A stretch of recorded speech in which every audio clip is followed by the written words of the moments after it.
West Ham 1, Chelsea 5. Mate, what a game. Oh, there is so much to go through in this game.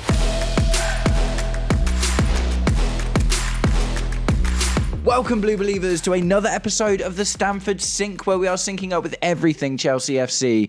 And fortunately, today, that means we're talking about an epic win over London rivals West Ham that...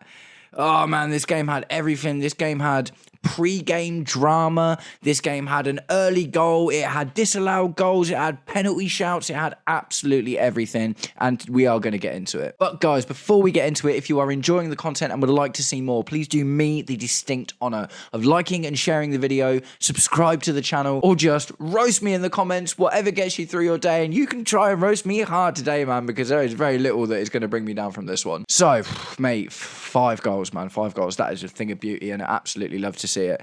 So let's just go wind back right to the beginning of the game. I did my match preview yesterday and got my starting 11 completely wrong. The starting 11 was hampered by the fact that Cole Palmer got an injury in the warm-up, man, and I haven't actually seen yet about how serious that is or what that's likely to mean. Hopefully it's just like the Tosin one where, you know, he'll be back and available next week. Obviously we've got to be super careful with him because he's so important, but instantly that's like, oh dear. Now, Estevao was drafted in his place, right, which ultimately is a good thing. And now, before that happened, what we were looking at was a really interesting lineup because for the first time we were seeing Joao Pedro and Liam Delap starting together, right? So Joao Pedro, I assume, was going to play on the left, Pedro Neto on the right, and it was going to be Cole Palmer in the middle.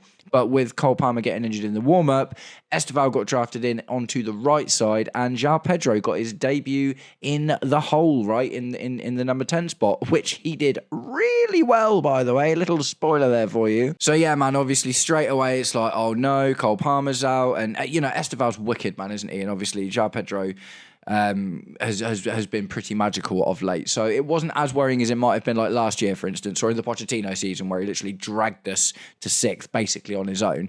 But at the same time, it was a worry. So the game started. Chelsea are having lots of possession, kind of as you would expect. And in 6 minutes, man, in 6 minutes, Paqueta scored an absolute screamer.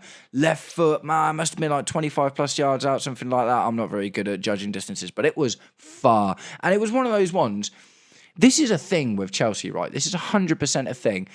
Teams just feel like they can score audacious goals against us. I swear you always see it. Teams that aren't doing very well and teams that you struggle against, out of nowhere, score these outrageous, audacious goals. Maybe it's because they're like, oh, well, you know, we're going to struggle in this game, so we might as well try something crazy. And it always just seems to come off for them, man. So there we are, 6 minutes in. Chelsea down by 1 goal and obviously still missing Cole Palmer. And it's like, oh, mate, this is not looking good, is it? But fortunately, in not too long, things started to pick up. We had a penalty shout overturned, which is always annoying, but that just is what it is, so you move on. But literally, like a minute after that, Joao Pedro got his first goal, and it was from a corner. And the really good thing about that, right, is how frustrating has it been watching Chelsea for the last few seasons, watching us constantly pile crosses, like fly crosses into the box all the time with no one there to get on the end of them. And it's the same from corners, right? Like, we so rarely do things from corners and set pieces and crosses, and all of this width kind of stuff that Maresca seems to want to do just seems like it doesn't work in the Chelsea team. But today, things started to change, and Joao Pedro got his head on the end of a ball in the box.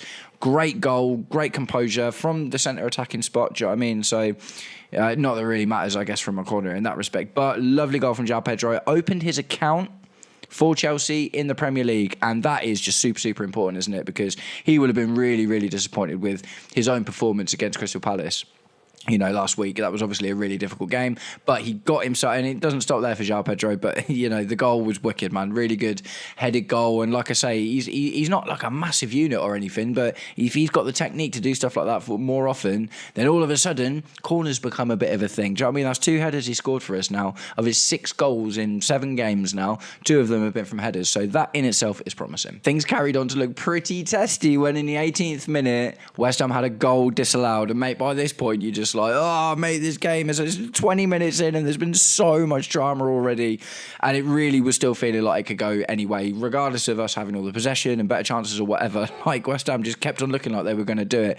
But it was reasonably offside. It wasn't like obvious, but, he was enough offside for it to be, VAR called it, and obviously the goal was disallowed and their celebrations were hampered, which is always good. And we used that opportunity to get ourselves back into the game and didn't look back from this moment onwards. The next goal came courtesy of Pedro Neto. Oh, mate, and this was a stunner. So this was assisted by Joao Pedro, and the cross, man, the floaty, beautiful, lovely, flying butterfly cross that came over basically just landed right in Pedro Neto's feet, and he rifled it in with a simple finish. But that was a beautiful thing. It's what I was saying before, man. Do you know what I mean? It's like we've spent so long watching Chelsea pile crosses into the box and trying to get stuff in from wide, and it just never works. Do you know what I mean? It just almost never works. And to see things like this, our first 2 goals in this game come from, corners, crosses, and that lovely ball in from wide from Joao Pedro to Pedro Neto. And I would like to give Pedro Neto some props here, because I've seen a lot recently. I've been a Chelsea YouTuber. I'm always looking at other people's content, other people's predicted 11s and stuff. And so many people are wanting to, forgo Pedro Neto and start Jamie Gittins along with Estevao Willian. And I just think, mate, you just respect on Neto, man. We just got to put some respect on his name. He is such a wicked player, man. And he's one of our senior players now as well. Do you know what I mean? Pedro Neto is a consummate professional. No, maybe he's not going to be the guy that scores 10, 15 goals a season every single season. But neither was Willian. Not current Estevao Willian, old Willian. Do you remember what I mean? Like, you need a player like that, man. Do you know what I mean? You need a player who is just going to contribute to the game, the team's shape, the stylistic stuff, the tactical demands from the manager. And Pedro Neto is that guy. Maybe he can become that guy that scores loads and loads and loads of goals, but it was great to see him get a goal in this game. He looked like he was really, obviously, like really, really happy about it as well, which is awesome. And I really rate Pedro Neto, man, and I'm glad that we've got him in the team. I said it in my match preview of my predicted 11. He is just going to start these games, man. He's 100% going to start these games. Willian, the other new Willian, is looking like he also might be in with a bit of a shout now. We'll come to that in a little bit. But yes, wicked goal from Pedro Neto. Absolutely loved it. Speaking of the prodigious 18-year-old Brazilian, Estevao Willian made himself known with his... It wasn't a goal. He didn't score the goal. Enzo Fernandez got the next goal, and it was a very classic... arrive late in the box, almost like, pseudo Frank Lampard style goal that we absolutely love to see as a Chelsea fan.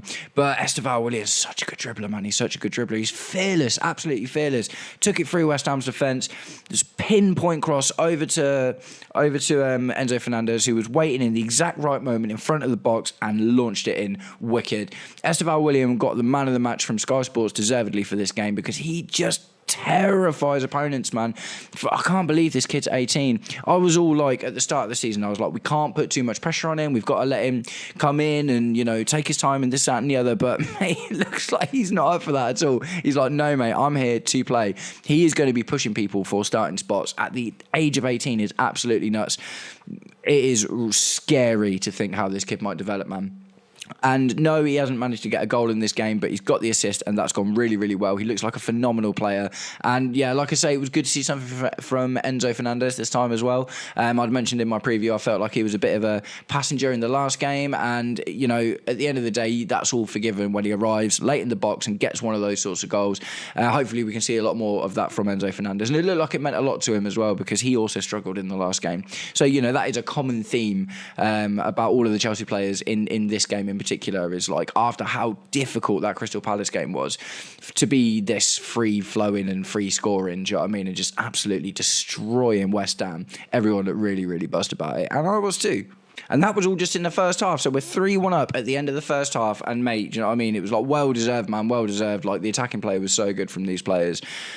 But, mate, that start was rough, wasn't it? That start was rough. I'm concerned about Cole Palmer. You've got to think this may well advance the Xavi Simons thing. Do you know what I mean? At the end of the day, it's like our players are dropping like flies, man. And that's just going to be something to do with the sheer amount of football that's been played, isn't it? This is obviously the first time we've had a Club World Cup in this format, in this time at the end of the season. They're even talking about doing it every 2 years as well, which is based on what's happening to our players. They're dropping like flies, man. No, not a good idea. Don't rate that at all. Cole Palmer played a ridiculous amount of football last year. And you know, obviously he played for England in the Euros the summer before that as well, isn't he? So this is Cole Palmer's third season of football without a break, and he just keeps on getting played. And don't get me wrong, he's a great player, man, but at the same time, you know, with what happened with Tosin, and obviously Levi Colwill's just had his injury, and you know, we're only just about to get back Wesley Fofana, and Lavia is still out, and it's just like, mate, we've got to be so careful with these players, man. I think that a lot of people have lambasted Chelsea for having a really bloated squad, right? But I think at the end of the day, I think this is just the new thing in football now. I think you can look at what's happening, man. Look at what's happening. Look at the conversations that are being had about how can we get more football games into the calendar. And players aren't becoming superhuman in order to make this happen. Do you know what I mean? Players have got the same amount of stamina, same amount of drive, same amount of energy they've always had. They obviously always want to play every single game, but nah, man, we are going to have to expand our squads. We're going to have bigger squads, do you know what I mean, in order to facilitate all of these games that are coming in. Otherwise, this kind of thing is just going to keep happening more often. Hopefully, it was precautionary, like I said, like it was with Tosin. And obviously, Tosin played today, so that was really good. But we'll have to see, man. In the second half, we just kept going. So Moises Caicedo got our fourth goal. This was the only one without an assist, which was a little bit disappointing because, you know, we all love the numbers, don't we? But at the end of the day, he was there. I think it was from another corner. It was definitely from a wide thing. I think it was from a corner. And he was there in the right moment, at the right time. The ball came to him and he calmly, you know, sort of kind of hit his foot at a weird angle, actually. But it went in, and Moises Caicedo is a phenomenal player, and he will be buzzing to get, you know, a goal this early in the season. Obviously, it's not really his thing scoring loads of goals, but if we can get 5 to 10 goals from Moises Caicedo, then that puts him up there with the best centre defensive midfielders in the world. Do you know what I mean? That'd be absolutely awesome. So yeah, great Moises Caicedo, and our last goal was courtesy of Trevoh Chalobah, who also looked really, really, really happy about it, right? And this was another assist from Joao Pedro today as well. So Joao Pedro got a goal and 2 assists in this game, man. And to say that Estevao Willian got the man of the match, like, mate, Joao Pedro must have been right up there for that shout, and he will probably be a little bit disappointed not to have got it, but it's semantics. This kind of thing doesn't really matter at the end of the day. Do you know what I mean? The most important thing is obviously he's getting those numbers, and as of right now, that's going to put him up there with some of the best players in the league. Do you know what I mean? 1 goal and 2 assists in a game is absolutely brilliant. Joao Pedro looks like he's going to be an absolute beast, and the interesting thing about that today is that he played in that centre attacking position, right? So, you know, largely you are going to expect to see him as the striker. Liam Delap wasn't amazing today. Do you know what I mean? Liam Delap kind of looked like he struggled to get into the game. I think Delap and Jamie Gittins are going to need more time, and you know, there's some players that look like they're just hitting the ground running, like your Joao Pedro's, your Estevao Willians. These guys look like they're just coming in and they just belong in the team already. Whereas your Liam Delaps and your Jamie Gittins things are going to happen. Do you know what I mean? I do believe that they will definitely improve, and we're not going to have more Mikhailo Mudryks and Jacksons on our hands or whatever. But I think they're just going to take a bit more time to bed in. But to see. Obviously, Estevao Willian can play that centre attack. I do think the Xavi Simons deal will go through. There's, you know, been lots of news coming out saying he only wants Chelsea. It's all about selling players and stuff beforehand. Maybe this forces Blue Coat's hand a little bit. Just seeing like, oh my God, what do we do if Cole Palmer's out? Who have we got? But at the end of the day, Joao Pedro can play that role, but it just means that if you play Joao Pedro in that role, you have to play Liam Delap up top. Do you know what I mean?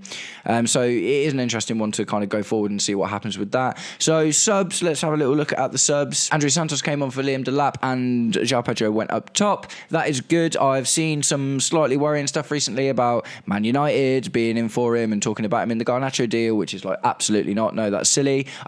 I don't think he'll get sold, man. I think that, yes, he's very valuable and we'd make good book profit on him, don't get me wrong, but at the same time, I think we just need it in the squad at the moment. I think that because of the Lavia situation, Lavia is not, it's just a bit of a risk, isn't it? Like, because he's getting injured so often, he's spending so much time out. Dario Asugo is the more Moises Caicedo kind of role, so we do ostensibly need a solid backup for Enzo Fernandez because there are going to be so many games. There's going to be Champions Leagues and Carabao Cups and FA Cups and stuff, so I don't know. I don't see us launching ourselves into the market to buy another centre midfielder at the moment. It doesn't make any sense because we've got Andrés Santos. But again, good to see him get game time, and maybe that flutters some of those little rumours away. Wesley Fofana came on for Trevoh Chalobah, right? And that's really good. Got 20 minutes of football. didn't do anything absolutely amazing, but at the end of the day, he was on the pitch for 20 minutes, and that's really good, right? Especially with how dire our defensive situation has been looking recently. Obviously, we've just confirmed the signing of Renato Vega. Disassi's still looking at being sold, so we are down a couple of players and going to be down more players.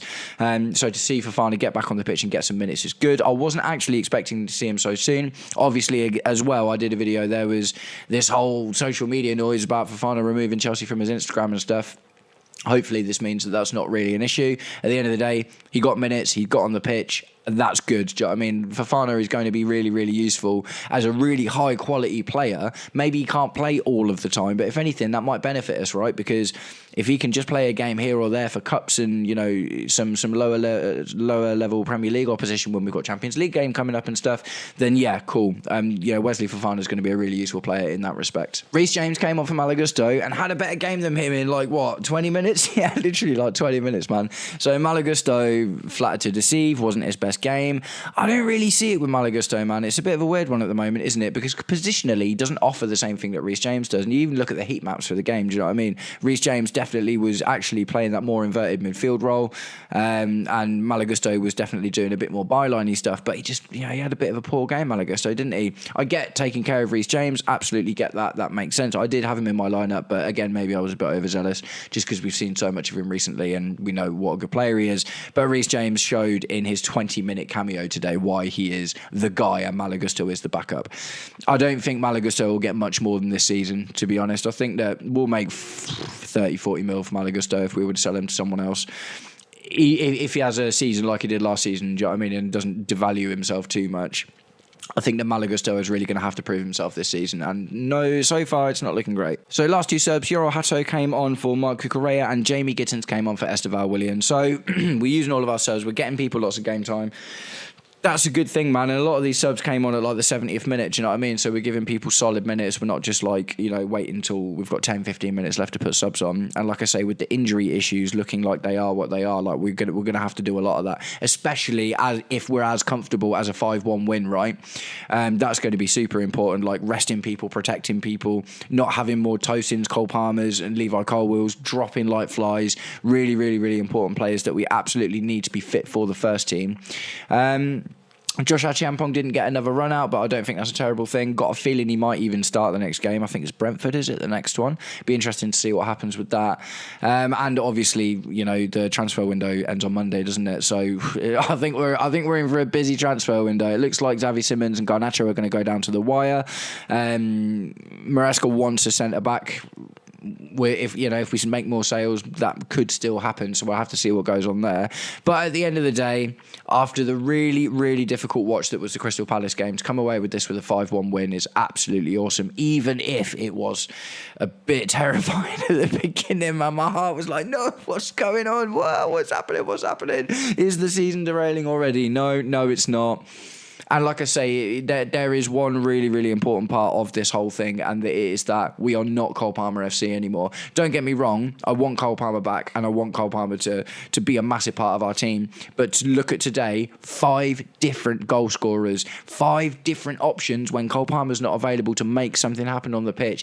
Everyone's chipping in. Estevao Willian looks amazing. Joao Pedro could be one of the best players this season, man. If he keeps going the way he's going, do you know what I mean? He just looks like he fits in this team so well.